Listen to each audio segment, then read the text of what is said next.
Hello and welcome to the program.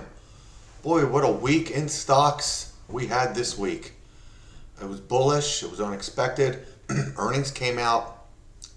Tesla stock took a hit. Netflix took a major hit.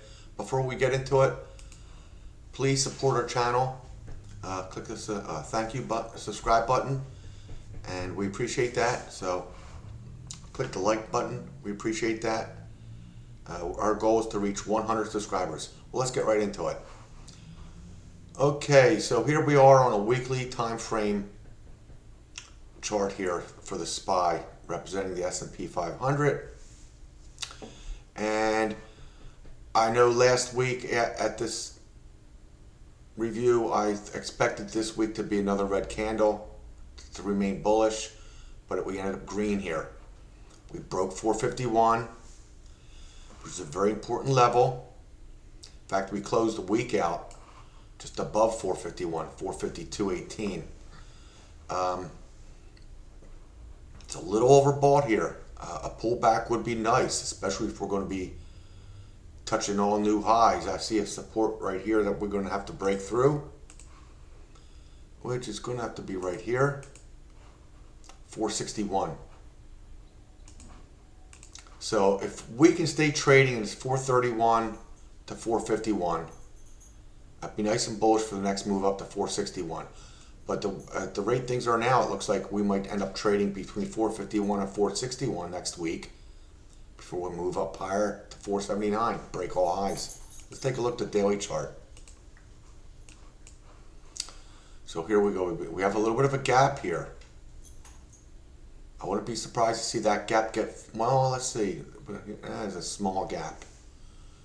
So that may not get filled. Usually when you have gaps, there's a 90% chance that they do get filled. But here we had 2 red days in a row. Gap down yesterday, opened higher, gap back down. So it seems to be holding this 451 support area, which is pretty nice. Let's take a look at the QQQs. Let's go to the weekly chart. And there you have it. All right, for the week, it did pull back where the SPY was green, if you noticed. So I did suggest a nice pullback could be very bullish here for next week. We did have a topping tail here of 387. So it's definitely at 387, it was some resistance. But we're trading still between 371 and 382, which is pretty important. That's very impressive. Volume a little stronger for this week, so there's definitely some selling pressure. Let's take a look at the daily chart.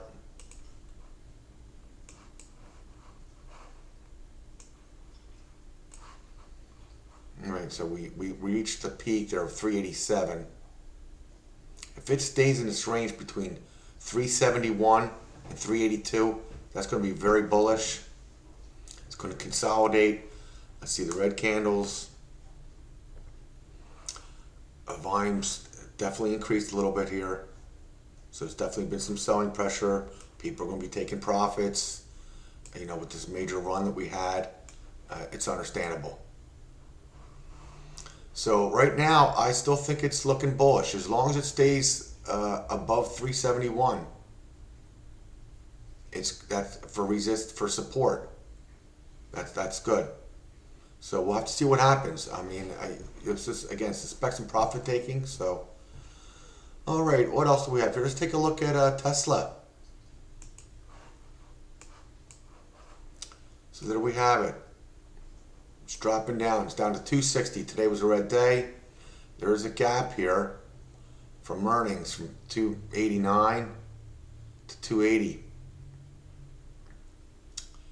The gap here, well, that could have been filled from this, but there's a gap here as well, so that just got filled. So it'll be interesting to see if we can hold this area of support.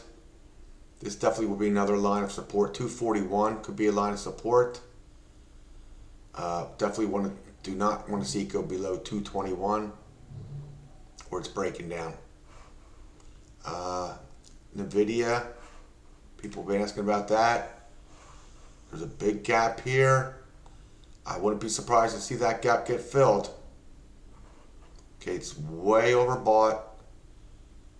Big selling pressure today. This is a daily chart.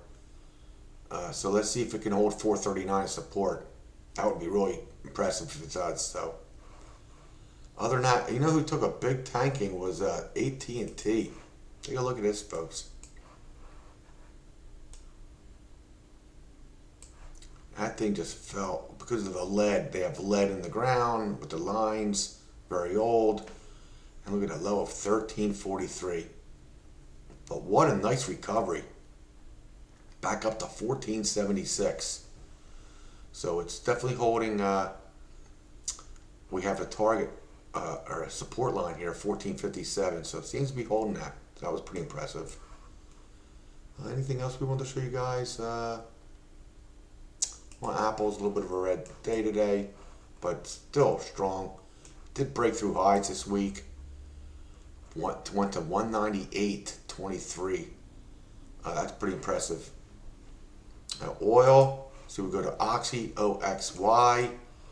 It was in this little wedge, which you can see it broke out of. So we just broke out of the wedge. So it looks like they're finding support at about $60, between $58 and $60. So we'll have to see what happens with that. AMD. Okay, it's still holding. It's in this uptrend we have here. Let's go to the weekly chart.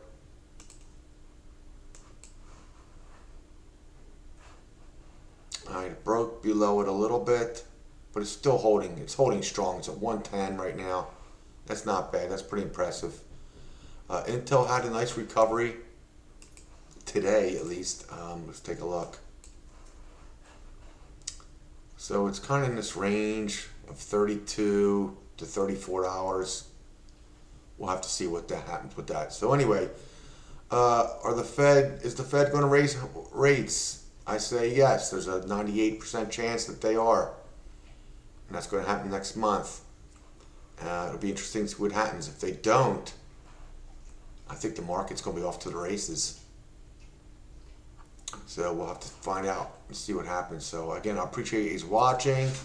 Thank you very much. Subscribe to the channel, and we'll keep you updated. Thank you for watching.